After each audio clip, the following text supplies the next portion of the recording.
ದಾಪಕ್ಲು ಸಮೀಪದ ಬಲ್ಲಂಬಾವಟಿ ಗ್ರಾಮದ ಶ್ರೀ ಭಗವತಿ ದೇವರ ವಾರ್ಷಿಕ ಉತ್ಸವ 4 ದಿನಗಳ ಕಾಲ ವಿಜೃಂಭಣೆಯಿಂದ ನಡೆಯಿತು.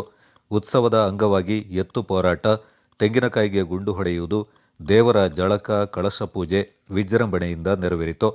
ಉತ್ಸವದಲ್ಲಿ ವಿಶೇಷ ಮಹಾಪೂಜೆ, ತೀರ್ಥಪ್ರಸಾದ ವಿತರಿಸಿ ಅನ್ನದಾನ ಜರುಗಿತು. ಅಧಿಕ ಸಂಖ್ಯೆಯ ಭಕ್ತಾದಿಗಳು ಉತ್ಸವದಲ್ಲಿ ಪಾಲ್ಗೊಂಡಿದ್ದರು.